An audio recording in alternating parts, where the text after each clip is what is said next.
we have to learn early in our careers that we are not going to make everybody happy. Yeah. And we are not going to be everybody's cup of tea, or we might have to say something to somebody that is deeply upsetting, that we know will upset them. And that's part of what we have to do as good, strong clinicians, is sometimes say the thing that is going to be really scary to say.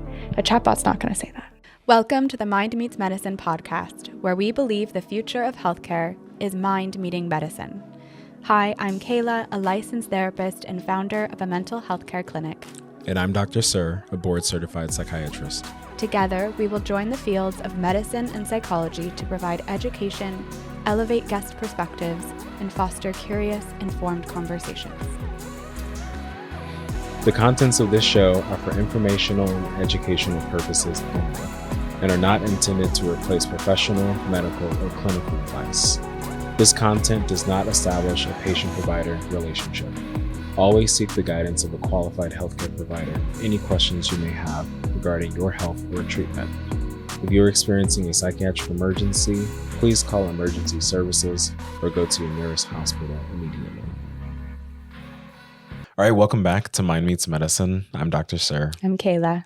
And today we're going to start a conversation about AI and mental health, both the things that we're noticing in practice and some of the things that we're thinking about with it. And I think we wanted to start off with just talking about what's been the goal of AI in our lives as professionals, as people. Yeah, I think we've wanted to have this episode for a while now, and wrapping our heads around what does it mean and how to bring this conversation with there's a lot of nuance with AI, and it's, kind of encroaching on this field in some really, I think, scary ways for clinicians, and also how to work with it and not against it. And it's here. And so what are ways that we're integrating it ethically? And we can have that conversation today.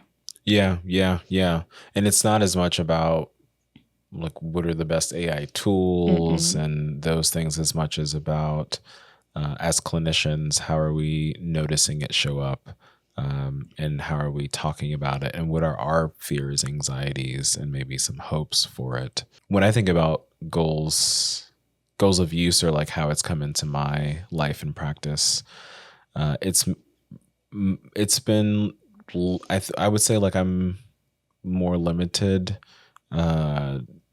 out of discretion and also a little bit of hesitation, which I think is probably part of the like physician, culture of being skeptical. But it's been really awesome in note-taking and transcribing meetings, some appointment use as well. There's some more HIPAA compliant versions that can work as scribes, and that has really changed the end of the day routine. Instead of spending hours putting together notes, I can just read through everything that happened, pick the things that weren't hallucinated, and like I can finish notes in maybe 10% of the time as before. It's huge. And I think this brings up, so this is one of the areas that we want to talk about, is like, how is it helping clinicians? How is it helping the medical field? And something that is very challenging for a lot of people is at the very end of the day, providers, at the very end of the day, we're exhausted, and most people aren't doing their documentation in between sessions. We're trying to go to the bathroom, we're trying to have a snack, we're trying to answer a quick email about scheduling. And so at the very end of the day, after you've had this big exertion, this emotional exertion of holding this space for so many people, and then sitting down at the end of the day or the next day to write these notes, it can be really mentally fatiguing. Yeah. After saying 15 or 20 people, it's like, wait, did I say that we were going to get these labs done today, or did I say we were going to get it done? You can forget easily what happens. And so, and it's, it's an ethical and legal requirement of our field that we do this. And so having something like an AI note taker it's not so simple, right? Like at face value, it's great. And I've used it and piloted it, and I think it's fantastic. And there's a lot of nuance in explaining it to clients, explaining it to, like, if somebody's newer in the field, being able to ethically conceptualize a note and what is good documentation is really imperative to be a strong clinician. Yeah. Yeah. And so at what point are we just allowing AI to take over for documentation? And at what point is it okay to allow this in ethically? And there's no real roadmap yet for this. There's not like a right or wrong answer. Again, it's nuanced. But I do think that it's such a great tool, especially for any clinician who is neurodivergent or struggles with some kind of organizational executive functioning, which so many therapists do. It's a wonderful thing to have. It also poses questions of how to explain this to clients, how to explain that and I wonder, I think it's a little bit less. And not all clients want too. So you still have to be able to do it old school. Like now, a lot of medical offices are just like, it's standard practice to have a scribe. But you have to consent to it. But in therapy, it's so vulnerable, and you're talking about things that are just really nobody else should hear. People can be really skeptical that there's some like recording of what happened. Is the AI going to interpret something wrong? And how to have those real honest conversations with clients that I look at the note after and I reread it ethically. I make sure everything I put in the chart is correct. AI is not perfect. You don't necessarily put in everything that someone says, too. Absolutely. That's still part of the critical thinking aspect. Yeah. And it does pick up who's the therapist, who's the client, what's happening, what the treatment goals are. It's very good. It's getting so good at saying what happened in the session. And so, I say if it's helpful for the therapist, absolutely. If it clears the brain space to not have to hold as much to worry about what's going to go in the chart, then, it's a great thing.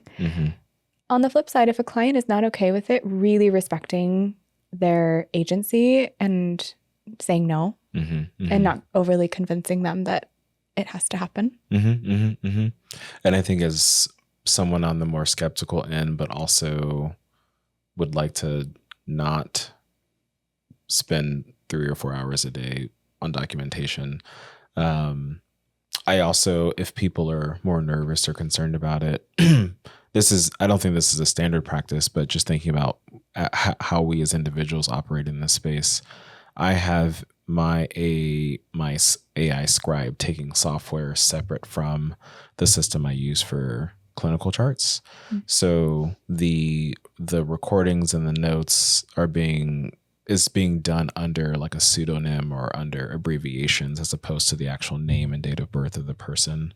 And then there's an extra step of like copying over the information. But for now, in this moment, especially in a smaller practice, with smaller companies and software, it feels a little bit nicer. And I can kind of say that to people who are more hesitant, that where things are being recorded is separate from your chart. So there's not a connection between your identity and the information collected until I pull it over into, and I pull over the things that I would have hopefully have written myself anyway. I think that's an important distinction. Yeah. Yeah, absolutely. And I think this is a good segue into what's important. So using AI for therapists as help. So this is one area, as like administrative support. As the clinician to use AI, it's so important that we follow legal and ethical standards, that we are not inputting anything into ChatGPT. We are not inputting anything into Claude. We are not inputting patient information into software that is not HIPAA compliant. And that is very, very important. And it is fully illegal to do that. And even in more HIPAA compliant things, I don't know how much this comes up in therapy as far as, because in medicine, there's like, what are the updated treatment guidelines, or can you check these drug interactions for me, or those certain things. There are more medical based companies that have GPTs and other softwares to look that stuff up. But even then, I don't just copy in the information from the chart with like the patient's name on it. I just say, here's 17 medications this person is on. I have some idea of what the interactions might be. This is giving me a layout of what it's picking up on. And then I run it through my own critical thought and experience and say, these are the things that are relevant. So even then, I think it's important to, even when you're asking medical questions, not to put in information, even if it is a medical HIPAA compliant software. But I'm curious how much therapists might be using it as a educational tool, or as instead of administrative assistance, how much is it being used for actual delivery of care? I think it could be a lot. I think it is okay for clinicians to look up art interventions, look up, play therapy techniques, look up, what's that DBT skill that I want to teach today, and what's the best way to teach it. If that's coming from an AI chatbot that's helping augment the therapy, and you need something quick in between those 5 minutes in between sessions, go for it. Just as long as there's no patient information in there. Yeah. I don't see anything wrong with that. Yeah. Going back to goals and thinking about how AI is becoming into personal and professional use. For me, it's mostly been about administrative support, some educational support, keeping up with some guidelines, running complex interactions, increasing efficiency of things that would normally take me 30 minutes or an hour to run and check and read through multiple papers, and condensing that down, and then just having to check the sources, which is different than a carte blanche, like someone's coming in with depression, what do I use to treat them?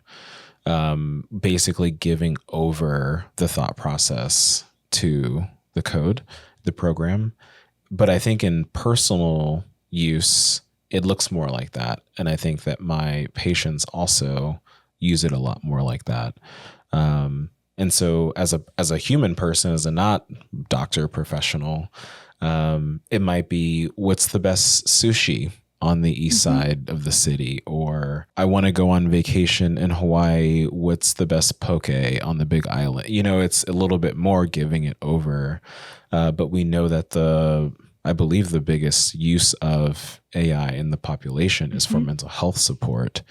And so I think that's where it gets tricky as professionals, and trying to think about how do we assess someone's use of AI? How do we counsel them about what are the ways they can use it that's helpful, and what are the ways that they can use it that it's hurtful? And also our own anxieties as professionals about whether or not the support and encroachment of software, of this code, is going to take over industry, and whether or not our jobs are going to actually change and how we provide care, or who's coming to see us.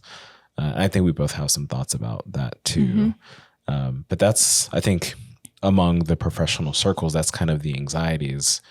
And I think that's shared, right? I think that's universal. Like, is AI coming for my job? Is it coming for my industry? Yeah. Yeah. And we have to remember that the number one goal of AI is to have engagement with it. Yeah. The goal of the company that's made the AI is for you to use it as much as possible. Yeah. So we have to remember that the goal of AI and these companies is engagement, and it wants us to use it for anything that it's there for, right? Including companionship, including relationship. And so the AI is not going to say, hey, wait till your weekly therapy appointment, or consult with a doctor every time it, gives some kind of advice. And it's not going to recognize that the person has a mental health condition and change how it functions. Unless you tell it what you think is going on, it will go based off of that. And so, when it comes to being really validating and really acknowledging, there's some big concerns that I have about what this does to an expectation for some kind of professional help. And when we think about especially young people and the role that an AI chatbot could play, if you're asking it to be validating, and you can coach it to be whatever you want. You can coach it to be like a mom for you. You can coach it to respond as your favorite fictional character. And there's specific chatbots that are those, can be those specific characters that you can engage with. And so when we think about people turning to these companies for companionship and therapy or relationships, there's big concerns about being able to discern that this is not human. This is not a real relationship. And the advice that it's going to give is going to pretty much always default back to engage with it and not a mental health professional. It might suggest in tandem with, another piece of advice. So it could say, talk to your local mental health professional about this. And also, have you tried these things? And so it will continue to reinforce its own engagement. And I think that's what humans can miss if we're not being discerning. And if somebody is really struggling with depression, anxiety, PTSD, or even, some kind of psychosis, that's when it gets really, really scary and very concerning about the question, is this coming for our jobs? I think it already has. And nothing can quite replace what we do because we have the training to be able to look at somebody and not agree with them. Whereas a chatbot knows how to keep the engagement in validation, acknowledgement, keeping the user engaged is what is, is revenue producing. A therapist, we have to learn early in our careers that we are not going to make everybody happy. Yeah. And we are not going to be everybody's cup of tea, or we might have to say something to somebody that is deeply upsetting, that we know will upset them. And that's part of what we have to do as good, strong clinicians, is sometimes say the thing that is going to be really scary to say. A chatbot's not going to say that. Yeah, we oftentimes in the therapeutic process, you take a risk in waiting for ripeness, but also like still challenging, correcting, and not reinforcing. Yeah. And I think the programs that we use are designed to reinforce an experience so that we continue to use the program. Yeah. So the things that I think in the psychiatric community, we've been anxious, nervous about is for people with more significant mental health conditions, bipolar disorder, mania, psychosis, eating disorders. The program is actually going to help you stay out of treatment because it's going to reinforce. The program doesn't know that maybe this might be a delusional thought, right? If you put into the program that if someone puts in the program that there are, the next CEO of Google and that they have 97 patents and, it's not going to question whether or not that fits into reality. Or how do I lose weight fast? Is, we know the case of ChatGPT and coaching somebody through, depression and then ultimately suicide. Mm-hmm. And that is extremely scary for young people, even if it doesn't even if the impairment doesn't start off that bad. Mm-hmm. And then it worsens over 6 months and ChatGPT is the only one that knows about it, or some kind of AI. Mm-hmm. That's terrifying. Yeah. For parents, for clinicians. And, to your point about assessment, like we don't, unless we're asking, it's not something we're going to find out, because I think it's like a Google search. It's like, are you going to disclose to your therapist every time you open Google? Yeah. Yeah. It's like it's so common now that I think we have to, as clinicians, from here on out, move forward with almost the assumption that people are using it. Mm-hmm. Mm-hmm. What are they using it for? It could be anything, but really keeping a pulse on what kind of engagement there is. Mm. And unless we ask what it is, we are probably not going to know. Yeah. Yeah. Yeah. Yeah. And specifically how it's being used to work through, like, have you been using it to work through this relationship problem, or? Yeah, your breakup, how to respond to text messages mm-hmm. from a friend that you're fighting with, mm-hmm. How to respond to an email from your boss that it is a substitute for therapy mm-hmm. in between therapy. Mm-hmm. Mm-hmm. Mm-hmm. Mm-hmm. Mm-hmm. Yeah. Yeah. And I think even in more serious cases, I've been talking with colleagues about to what extent are we going to see new phenomenon? Mm. You can have psychosis or hallucinations yourself secondary to substance use. But to what extent is deep engagement, constant engagement, maybe even not, I don't know if addiction is the right word, but habitual engagement in going down into these deep conversations and cognitive reinforcement about things that get into a paranoid or delusional range actually going to create psychotic manifestations. And these new types of illnesses, we don't necessarily know how to address them, right? Like, is psychosis that comes from this going to respond to our normal medication intervention? Are those people even how far along before they get into it because they've just been supported in it the whole time? So those are some things that we're starting to notice of people like becoming really ill after engaging with AI. And then so we're sitting and trying to wonder, prognosticate, is this recoverable? Like, is this... And the access is so easy. Yeah.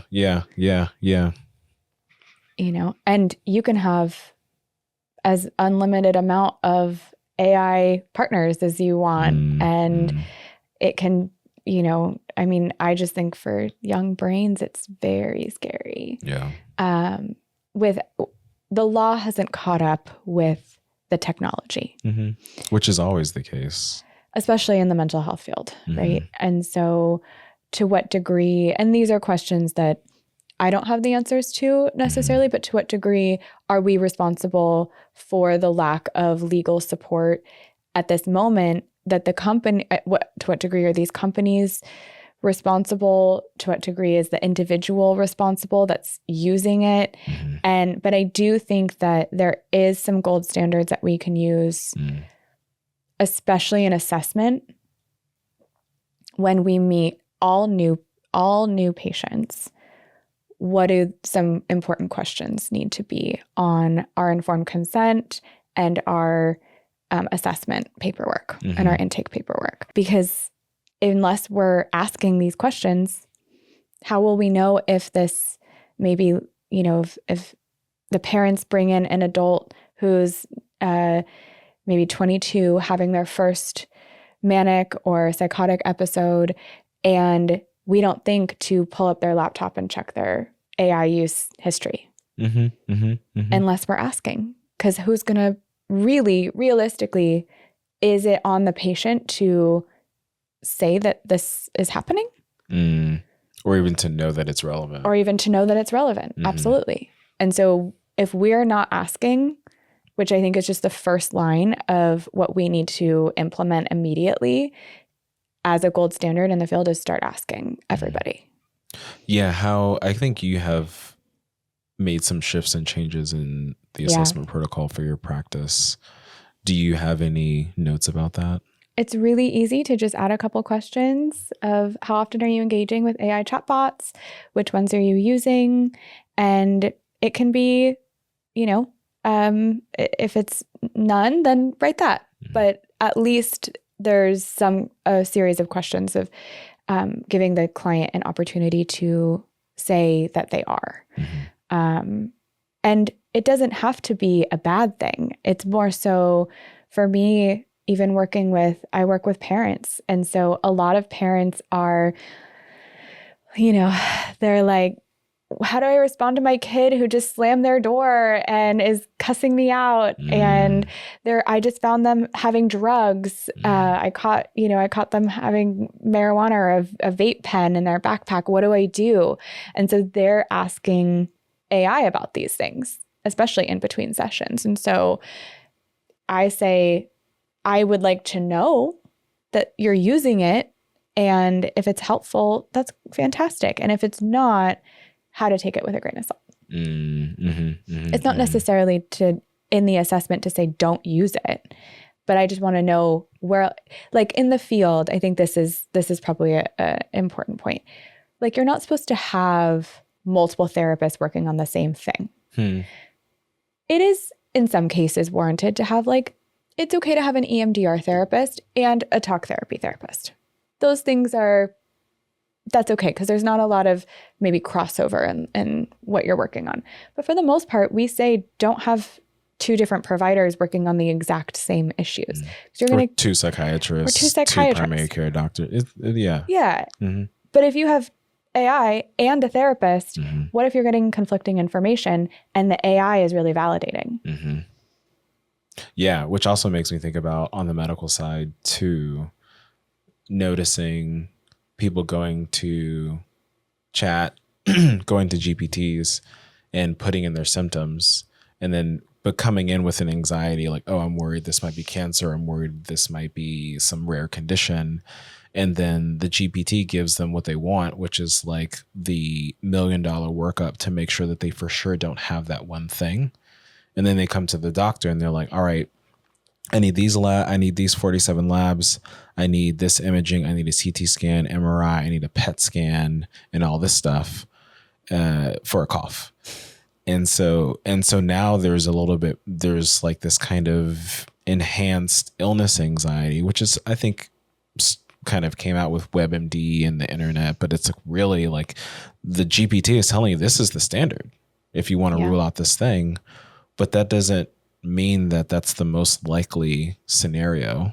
And so the way that physicians practice is like thinking about probabilities and working on things in that way, and also weighing the harms of intervention, radiation exposure, the harms of false positives, testing for something the test is designed to identify an illness in a certain group of people.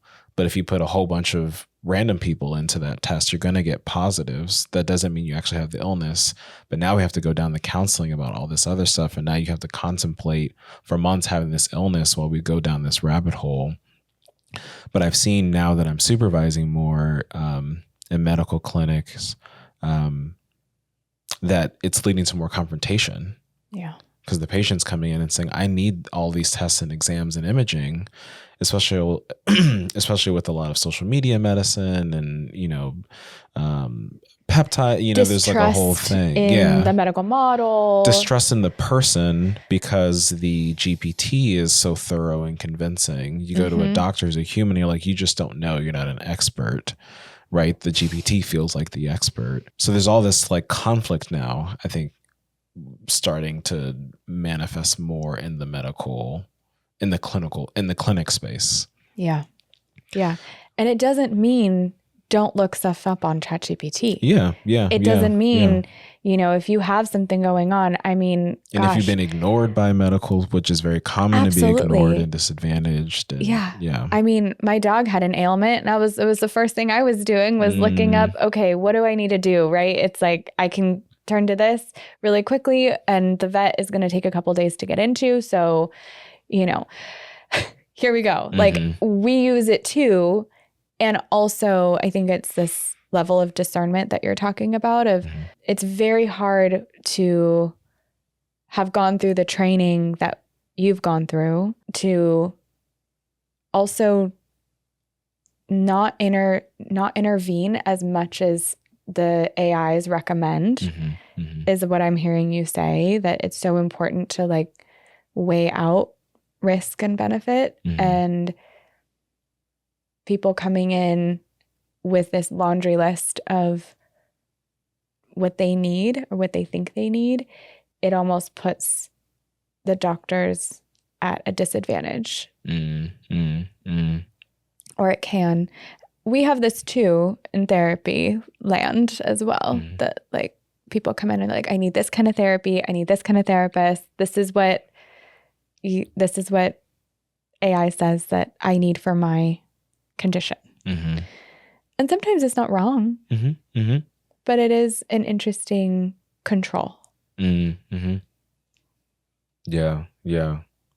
Oh, that reminds me, earlier when we were talking about is AI coming for our jobs. In the mental health space, I've been thinking a lot about that in the sense, because I've had patients, because I do both. I'm on the medical prescribing workup side and the therapy side. I've had patients on the medical side of my practice actually say that they've stopped doing therapy with their therapist, or they're having something come up, but they're not going to go back to therapy. They're just going to use the GPT. And especially if it's maybe,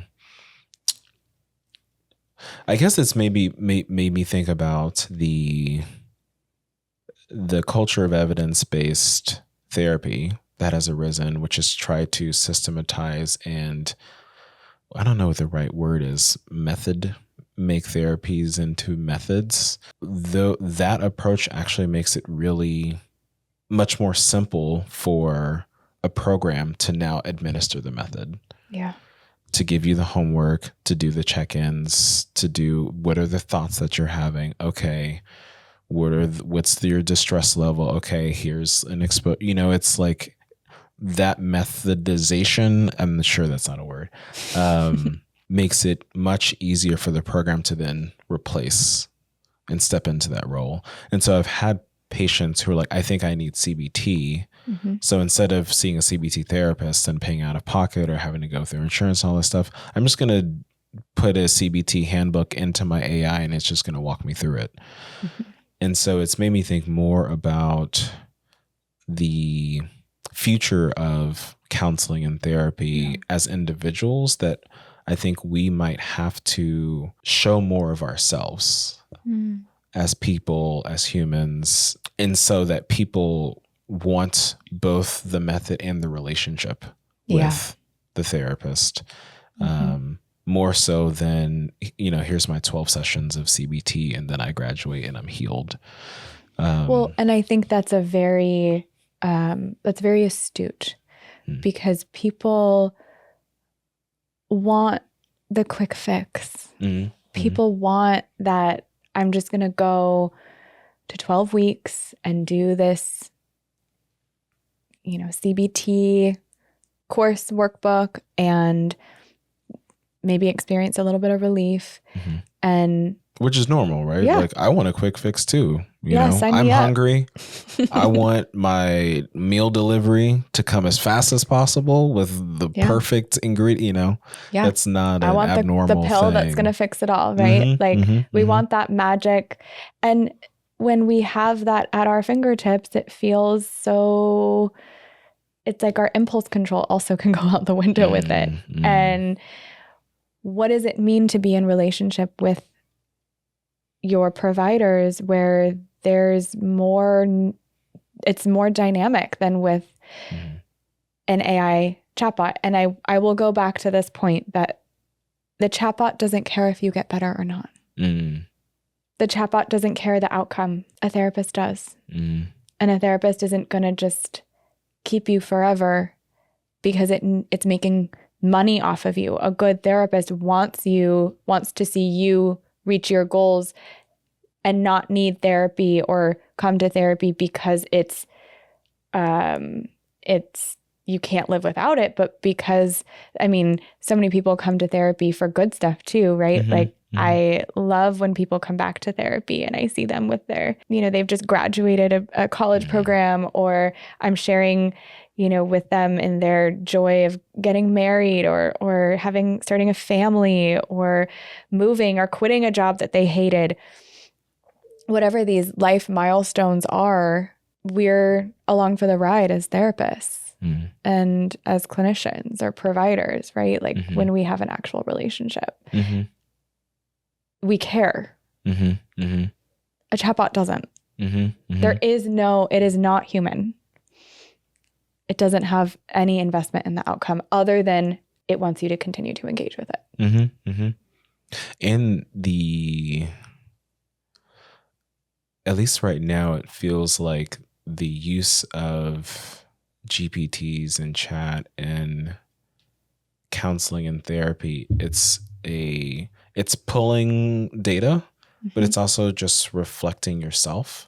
So you're in a relationship with yourself through this program.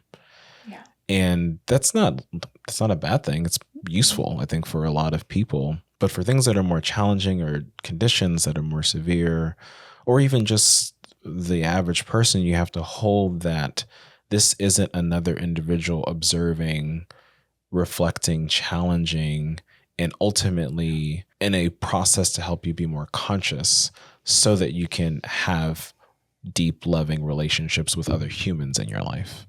Like that's kind of, at least in my perspective, that's kind of the big gift of therapy.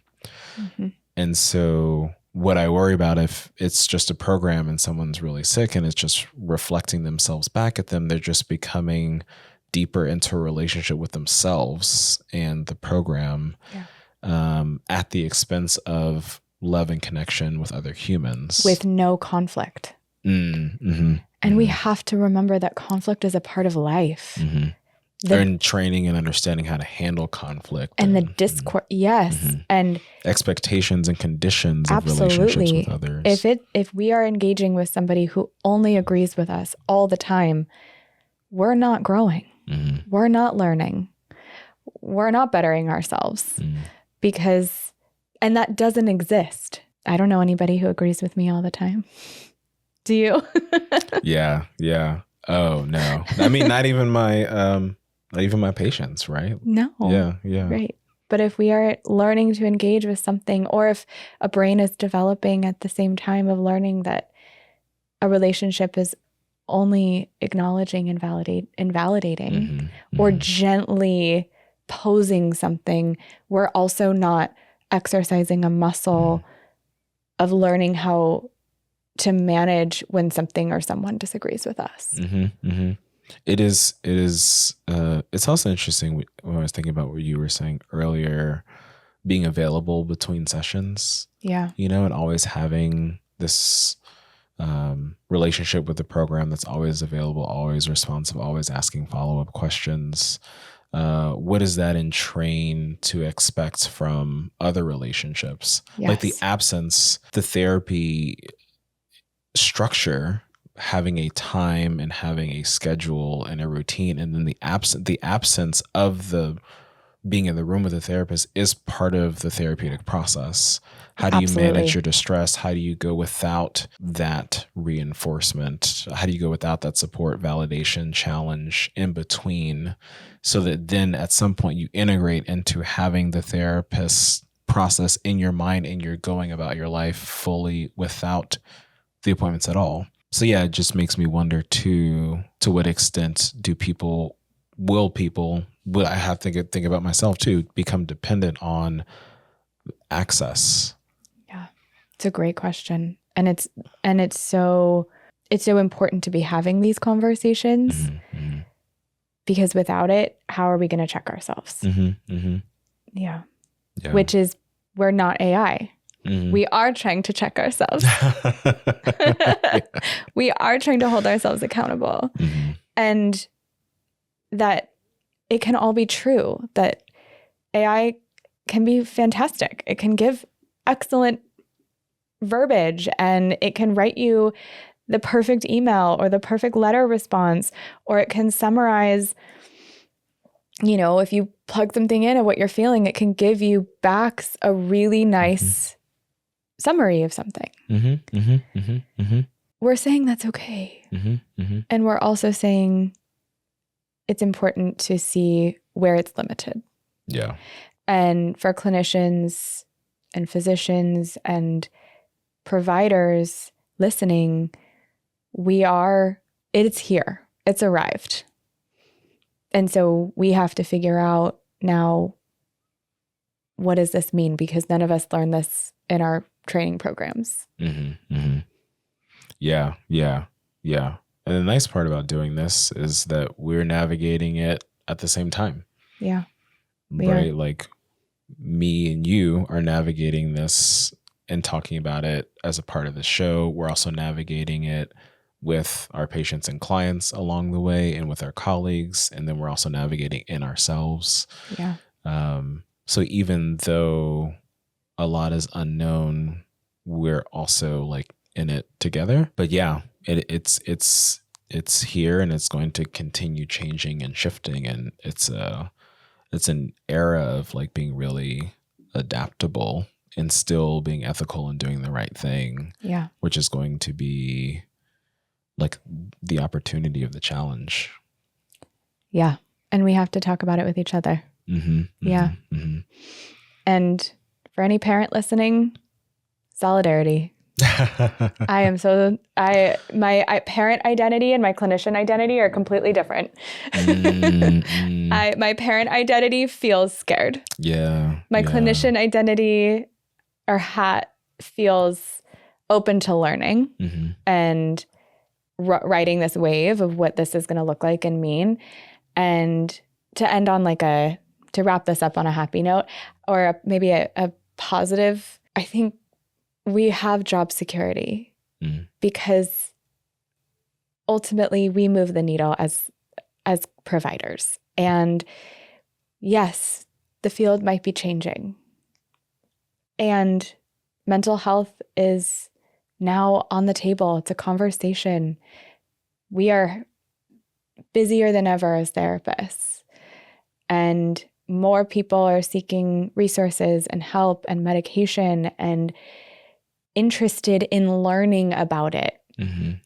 More people now know about what EMDR is, CBT is, DBT, IFS, like these acronyms that 10 years ago only we knew. There was like a little bit of this like gatekeeping of this. And like it wasn't necessarily on the table for people to choose what they wanted and to know that or hold that responsibility. And so I do think that we have job security, but the field might change and we're here for what this is going to look like. Yeah. I think the people that present might shift a little bit or what they present with will shift. I do too. I think it's going to be really important for us to stay trained and stay learning and developing in complexity of presentation. Absolutely. Because I think people will come in with more complex mental health arrangements. I think they already are. I think you're right. And I think it's going to continue. Yeah. I think I think my suspicion is the likelihood of people coming in with one issue, one condition, and then coming into treatment with a simple situation that then, you work on and then they exit. I think that is going to become a smaller portion. And people coming in with multiple diagnoses, multiple complexities is going to increase, which I think we will be needed more, but I think we might be needed for more complex scenarios. Yeah, I agree. Well, thanks for joining us today and just starting this conversation. This wasn't like an AI deep dive technical breakdown. We'll have that. Stay tuned. Yeah. But yeah, I'm glad that we just sat with it and shared kind of our observations and opinions and experiences so far. And in 3 months, it'll be a little bit different, and we'll probably revisit it in a different way. I know. Thank you.